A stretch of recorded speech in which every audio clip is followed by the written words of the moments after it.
Hey everyone, and welcome back. There has definitely been a lot of data that has come out this week, and I'm going to be releasing another video this Friday to go over that. Today, I just wanted to focus on a small tidbit from Powell's testimony to the Financial Services Committee. Before I play it, there's been a lot of debate for the longest time over whether the data the Fed is looking at, such as unemployment, CPI, etc., is accurate or not. And I am of the camp that it is not.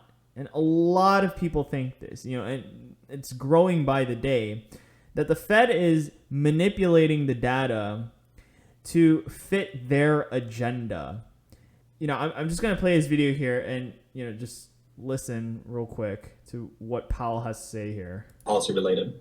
I would just say this. So policy is highly accommodative. That is correct. We're a long way from full employment. We have, as you know, 5.9% unemployment, and the true number is actually substantially above that. Right there.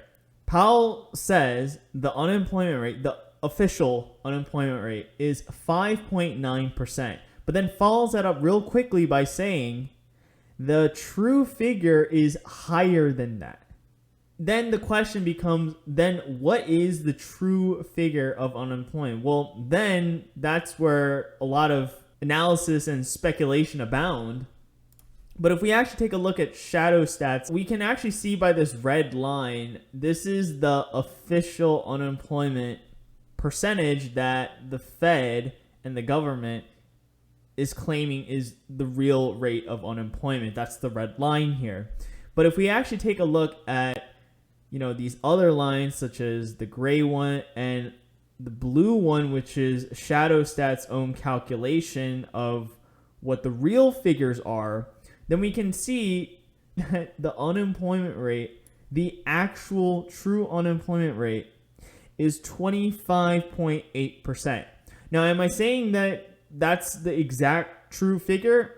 I mean, I'm not completely sure, but I am more inclined to believe that the unemployment rate is closer or around this figure than it is at 5.9%.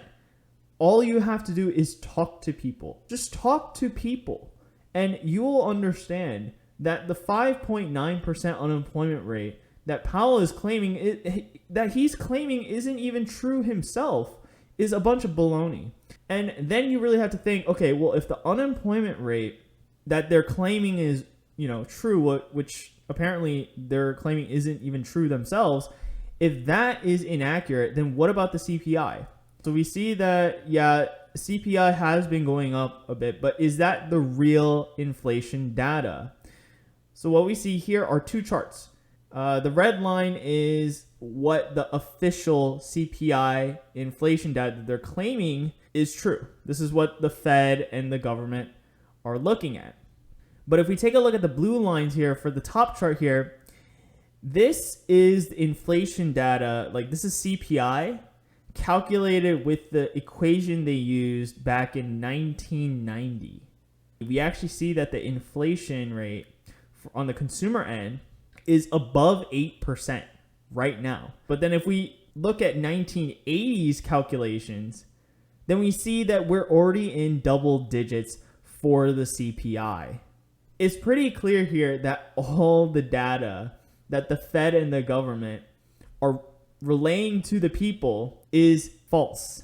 And, for those of you that are not aware, CPI data does not include housing, food, energy. It doesn't include these basic necessities, except we need those to live. So then the question becomes, why are these not included in the CPI? Well, here's your answer. Policymakers under the belief that food and energy prices are volatile and are subject to price shocks that cannot be damped through monetary policy. There it is. Simple as that. If it cannot be controlled to fit their agenda, they're just not going to include it. That's it. So anyways, that is all I wanted to review in this video. Just wanted to go over how whatever data the Fed and the government are using to justify their agenda, and this easy monetary policy, it's all fake. There's no truth to it. And they are aware of that. Anyways, that is it for me. If you guys have any questions or comments, feel free to reach out. Please like, share, and subscribe, and I will see you all in the next one.